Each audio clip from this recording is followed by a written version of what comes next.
evening, 4 Starbucks stores in the Buffalo area are on strike to protest what workers are convinced are union-busting tactics by the corporation.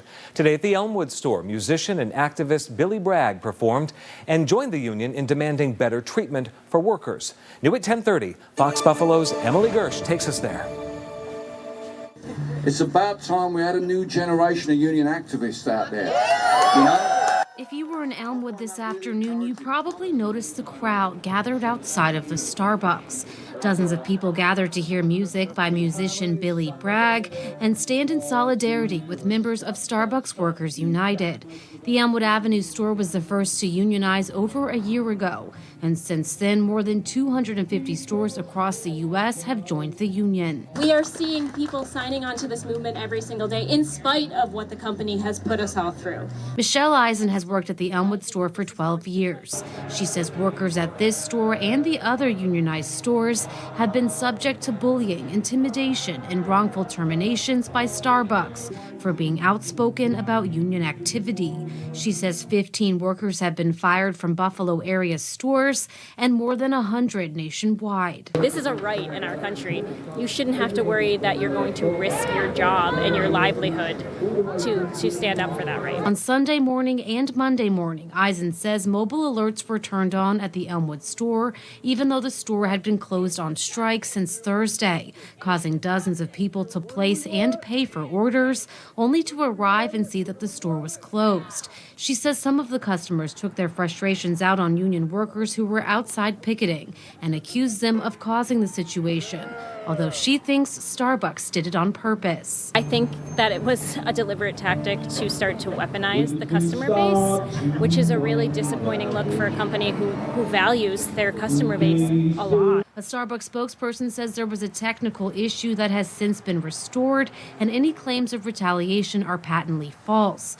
But union workers don't buy it. If it was a mistake, it was a mistake that cost hundreds of customers a lot of money, so it's a pretty costly error. Alexis Rizzo has been a partner at the unionized store on Genesee Street for 7 years. She says workers in the union have been fired for things like wearing beanies or pins, and even taking off for a family member's funeral. There's always going to have to be people here making coffee and making people happy, and they deserve to be treated like human beings and paid a fair wage and allowed to attend their loved ones' funerals. Both partners want Starbucks corporate leaders to correct their behavior and treat union workers with respect. I think they made the wrong choice, not standing with their workers and not wanting to be a part of this organizing effort. And I do think that they have an opportunity to do what's right.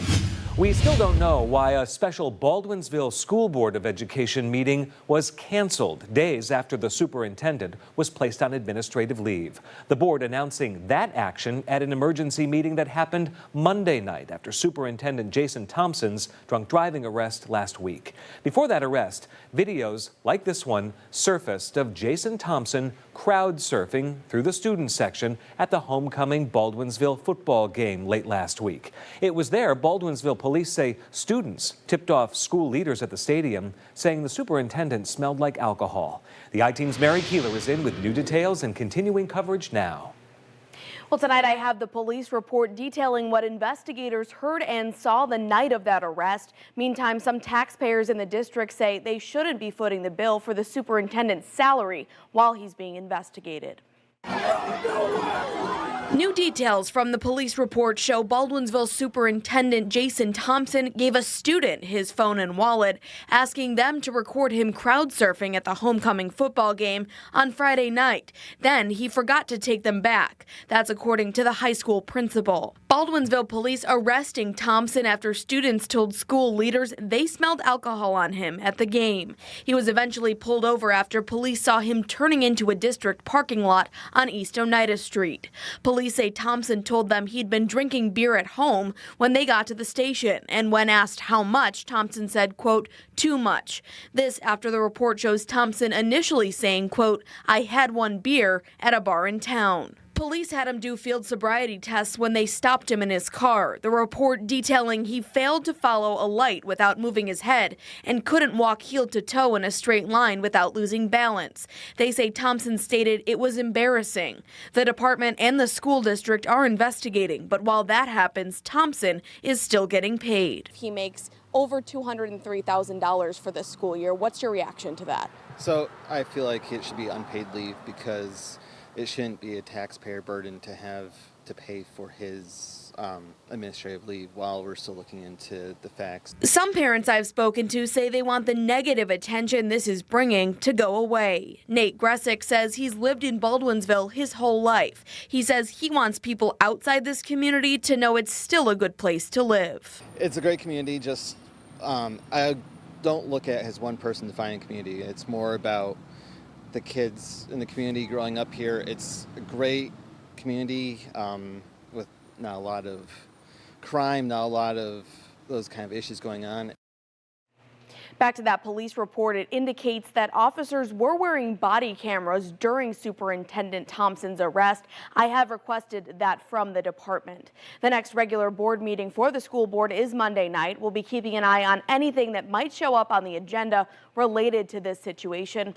With the $25 million sports complex in Salina on the back burner and the money directed towards the Micron project. Well, the folks in Salina, well, they may not be so happy about that and wondering if and when they'll ever see that complex. Morgan Scott checked in with the town supervisor and local business owners about this loss of potential revenue in Salina. She's with us in studio tonight. Morgan?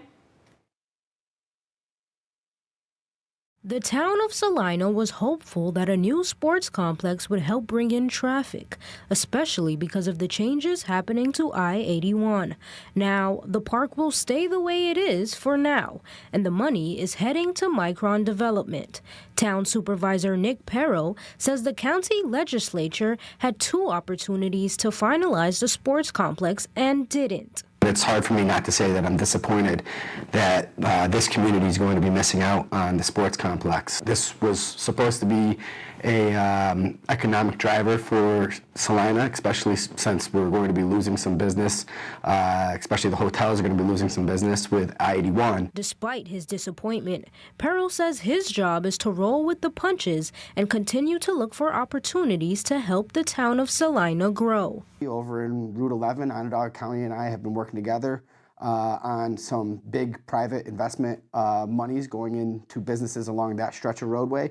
But now we're also applying to New York State looking for redevelopment grant monies for over there. He says his goal is to transform the town into a thriving area without that big project, although he still hopes for the sports complex to come eventually. For business owners in Salina, like Pat Orr, owner of PB&J Lunchbox, no sports complex means she is back to the drawing board. I think it's going to affect all businesses because we all rely on traffic. And without it, you're not going to get the traffic. So there has been traffic with Hopkins all the time because of the fields that were there. But with what they were promoting, it was going to be a lot bigger. It is a disappointment that it's not going to be there. Orr says she understands the significance of Micron coming to Central New York, but still hopes enough money will be allocated for the sports complex at some point, even if it is not as much as $25 million.